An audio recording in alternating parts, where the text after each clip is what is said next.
আসসালামু আলাইকুম, সবাই কেমন আছেন? আজকে আমি একটা বৃষ্টির দিনে চলে এসেছি। কাঠি উনুনে আজকে আমি রান্না করব। আর এই যে আমি মিক্সড ভেজ বানাবো ঠিক করেছি। তো আমি একটু ঘরে তৈরি আমার বড়ি ছিল, খুব ভালো হয়নি বড়িগুলো, যাই হোক ওটা ভেজে তুলে নিলাম। আর ওই তেলের মধ্যে দিয়ে দিচ্ছি একে একে ৫ ফোড়ন, কাঁচা লঙ্কা কুচি। আর বাইরে দেখো কেমন বৃষ্টি হচ্ছে, তুমুল বৃষ্টি, তাই না? আর সেই সঙ্গে হচ্ছে আমি পেঁয়াজ কুচি দিয়ে দিয়েছি তেলের মধ্যে, আর আমার আদা রসুন বাটা, আর একটু লবণ, হলুদ, শুকনো লঙ্কা গুঁড়ো দিয়ে ব্যাস নেড়ে ছেড়ে, বেশি কিছু না। এবার ওই দিয়ে দিচ্ছি সবজি, বেগুন, আলু, আমি কী সবজি নিলাম, আর হচ্ছে মটরশুঁটি, টমেটো, একটু ঝিঙে, আর কুমড়ো আর গাজর। এই এই কটাই সবজি আমার হাতের কাছে পেয়েছিলাম। আর মটরশুঁটিগুলো আমি শীতকালে স্টোর করে রেখেছিলাম, সেটা না হয় তোমরা জানতে চাইলে পরে একদিন বলবো কীভাবে। যাই হোক, এরপর এই যে বাইরে দেখো কেমন বৃষ্টি হচ্ছে, তাই না? আর কিন্তু আমার না এই মিক্সড ভেজটা বেশ একটু অধুরা অধুরা লাগছে, কী যেন বাদ পড়ে গেছে, কী বলো তো? আরে ডাঁটাই তো নেই, ডাঁটা না হলে কি আর মিক্সড ভেজ যাবে গো? চলো ছাদে যাই। এই দেখো ছাদে এরা বৃষ্টি বিলাস করছে, আমরাও একটু করছি অল্প অল্প, অবশ্য রান্নার ফাঁকে ফাঁকে। আর এই যে আমার ছাদের পুঁইশাক গাছ থেকে আমি দুটো ডাল কেটে নিলাম। আর এই আমি আগে যারা আমার বাগান দেখেছো তারা কিন্তু জানো যে বাগানটা কেমন ছিল, তাই না? আর এই দেখো বর্ষার জল পেয়ে গাছগুলো তো আনন্দে আত্মহারা। আমারও যে কী ভালো লাগে এদেরকে দেখে, কী বলবো। যাই হোক, এবার আমি এই যে পুঁইশাকটা নিয়ে চলে এসেছি, অল্প একটুখানি লেগেছে, বাকিটা রেখে দিয়েছি, আরও একদিন হয়তো ডাল পুঁইশাক করবো। আচ্ছা, যাই হোক, এইবার হয়ে গেল আমার মোটামুটি সব পুঁইশাকটা দিয়ে দিয়েছি। এবার বড়িগুলো তো কথা তো ভুলেই গেছিলাম, দাঁড়াও বড়ি কটা দিয়ে দিই।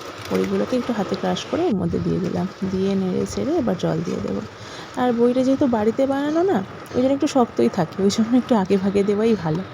যাই হোক, এবার জল দিয়ে আমি এটাকে ঢেকে দেবো। ঢেকে দিয়ে ধীরে ধীরে যখন আস্তে আস্তে এটা হয়ে আসবে, তখন দিয়ে নামিয়ে নেব একটু ঘি ছড়িয়ে। এই যে আমার রান্না কমপ্লিট। আর আজকে বানাবো স্যালমন মাছ। স্যালমন মাছটাকে নুন, হলুদ, লঙ্কা গুঁড়ো, আদা রসুন বাটা দিয়ে ভালো করে মিশিয়ে নিয়েছি, আর একটু পাতিলেবুর রস। আধা ঘন্টা ম্যারিনেট করে রেখেছিলাম। এবার আমি দিয়ে দিচ্ছি একে একে স্যালমন মাছগুলোকে তেলের উপর বিছিয়ে দেবো। যেদিকটা স্কিন আছে না, ওই দিকটা নিচের দিক করে। কেন সেটা পরে বলছি। আচ্ছা, এক পিঠ ভাজা হয়ে গেল, এদিকটা স্কিন আছে, স্কিনওয়ালা পিঠটা উপর দিকে এসে গেল। এরপরে দেখো, স্যালমন মাছ সচরাচর খুব একটা ভাজে না, কিন্তু আমি একটু বাঙালি টাচ দেওয়ার জন্য এটা করেছি। এতটা ভেজে অন্তত করে না। যাই হোক, আজকে আমি এটাকে রোস্ট টাইপেরই করব। দেখো, এটা না ছালটা হালকা করে চার দিলেই উঠে যাবে। এভাবেই আমি সমস্ত ছালগুলো কিন্তু তুলে নেব। আর এই তুলে নেওয়ার পর এই যে দিকটা ফাঁকা হয়ে গেল, আর একটু মশলা যে কড়াইয়ের মধ্যে লেগেছিলো, যে জায়গার পাত্রের মধ্যে করেছি, সেই দিকটা দিয়ে ওই মশলাটা দিয়ে কোট করে দিলাম, দেখো।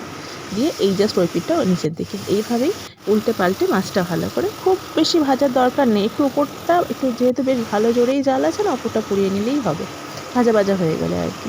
আর এই যে নামিয়ে নিলাম।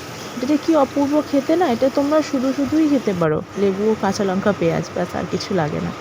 যাই হোক, এবার এই তেলটাতেই আমি করবো একটু উচ্ছে ভাজা। দেখো, আমাদের বাঙালি গৃহিণীরা ম্যাক্সিমামই এভাবেই রান্না করে, ঠিক আছে? যতই দেখাক না কেন একেবারে অন্যরকম আলাদা করে আনছে, ওসব কিছু হয় না আসলে। আমাদের রোজকার হেসেলে কিন্তু এটাই স্বাভাবিক।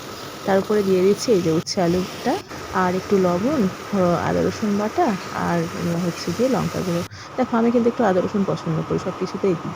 আর ওই যে মাছগুলোর মধ্যে একটু কাঁটাওয়ালা কানকোর দিকের মাছগুলো ছিল না, সেই মাছগুলোকে দিয়ে দিয়েছি আমি এই উচ্ছেটার মধ্যে দিয়ে আমি রান্না করব। আমার বাড়িতে আবার উচ্ছে দিয়ে মাছ দিয়ে খুব পছন্দ করে। ওই দেখো, যে মশলাটা ছিল মাছ মেশানোর, সেই মশলাটাও একটু কিন্তু দিয়ে দিয়েছি, এতে করে টেস্টটা অনেক বেটার হয়ে যায়। আচ্ছা, এবার তোমরা একটা করতে পারো, এটা বেশ ভাজা ভাজা হয়ে গেলে জল দিয়ে প্রেসার করে একটা দুটো সিটি দিতে পারো, আদারওয়াইজ এমনি সিদ্ধ করতে পারো, কোনো সমস্যা নেই। যাই হোক, আমার রান্না কিন্তু কমপ্লিট। আর এই দেখো, আজকে আমি থালা সাজিয়ে বসে পড়েছি।